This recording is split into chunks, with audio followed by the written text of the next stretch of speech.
The dress was still on her body when they turned their backs. She had spent 11 months sewing that dress, not with a machine but with her own hands, by the light of a single oil lamp, while her mother slept in the next room, and the village outside was as quiet as a held breath. Every stitch was a small prayer.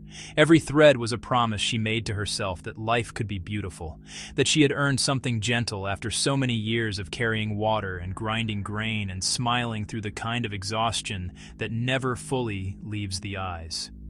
She was 23 years old. She had never once asked for more than she deserved. And then the word came. It moved through the wedding hall the way smoke moves through a dry house, slowly at first, then everywhere at once, impossible to stop, impossible to breathe around. Someone had said something. Someone had whispered to someone else. And by the time the whisper reached the far wall, it had already become a verdict. She stood at the center of the room in her white dress with her hands folded in front of her, and she watched the faces of people she had known her entire life rearrange themselves into something she did not recognize. Her aunts looked away. Her childhood friend stepped backward into the crowd. Her future mother-in-law pressed her lips together so tightly they disappeared. Her fiancé did not look at her at all. This is the moment when a person learns what they are made of, not in the way we imagine when we are young and think courage is loud, but in the way it actually arrives, which is silent and cold and entirely without warning. She did not scream. She did not fall to the ground. She stood in the center of that hall in her handmade dress, and she breathed slowly, the way her grandmother had once taught her to breathe when the world became too heavy, in through the nose and out through the mouth, like a woman preparing to carry something no one else volunteered to carry. But the hall did not wait for her dignity. Her father was called forward. Words were spoken that a daughter should never have to hear her father hear about her. His face, which she had watched age year by year like a tree enduring seasons, went very still. Not still with peace, still with the particular stillness of a man who is deciding in real time whether to protect his child or protect his name. She watched him make the decision. She watched it move across his face like a shadow crossing a field. And when he turned away from her, she understood that some distances are created in a single second and never fully closed again. She was sent home, not to her home. That door was shut to her now. She was sent to her mother's sister's house at the edge of the village, a small room with a single window that faced a wall. The bed was narrow, the ceiling was low.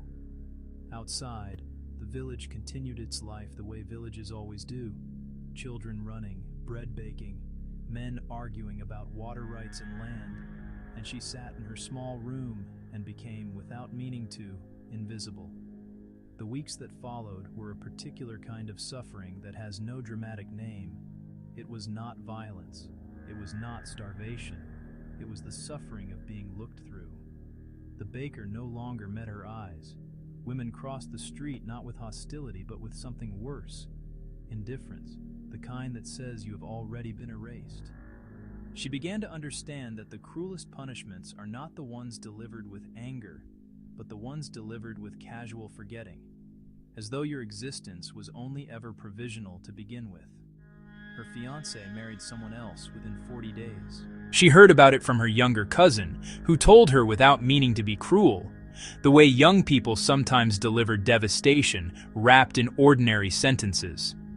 She nodded and went back to the narrow room and sat on the edge of the narrow bed and held her own hands in her lap and said nothing for a long time. Outside the single window, a cat moved along the top of the wall with absolute certainty, as though the world belonged to it completely. She envied the cat in a way that frightened her. There were nights she bargained with God.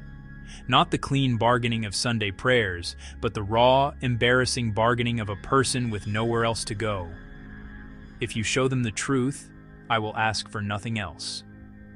If you give me back even one person who believes me, I will consider it enough. She was not sure God was listening. She was not sure it mattered whether God was listening. She prayed anyway, the way you keep a lamp burning not because you are certain someone is coming, but because darkness without effort is a different kind of defeat. The truth came from an unexpected direction, as truth often does. It came not from a dramatic confrontation or a confession made in public. It came from an old woman, the midwife who had delivered half the village's children over 40 years, including the person who had first spoken the whispered word. She was dying, this old woman, and in the way of people who have carried a lie until the weight of it becomes unbearable, she spoke, quietly, to her own daughter, about what she knew, about what had been fabricated and by whom and why, a cruelty born of jealousy so old it had calcified into habit. The daughter carried the words to the village elder. The village elder carried them further. By the time the truth arrived at the girl's narrow room, it had traveled a long road, and it came in quietly without ceremony, the way things that matter most tend to arrive, not announced, but felt, like a shift in the air before rain. People came to the room. Some brought food. Some brought apologies wrapped in long silences they did not know how to break. Her aunt held her face in both hands and wept in the practiced way of women who have wept many times before. The baker met her eyes again. The women who had crossed the street crossed back, but her father never came, and her fiancé, married now, did not come either. And the dress, the white dress with 11 months of stitching and lamplight and quiet prayers, had long since been folded away in a trunk at the back of a room no one entered anymore. This is the part that the stories we tell each other usually skip over.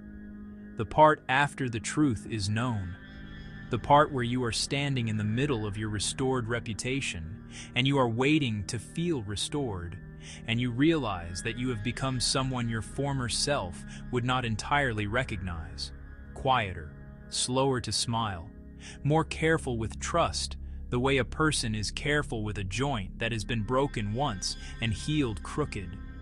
She stayed in the village. She never married. She became, over time, the woman the younger girls went to when the world treated them in ways the world was not supposed to treat them. She had no grand wisdom. She had no perfect answers.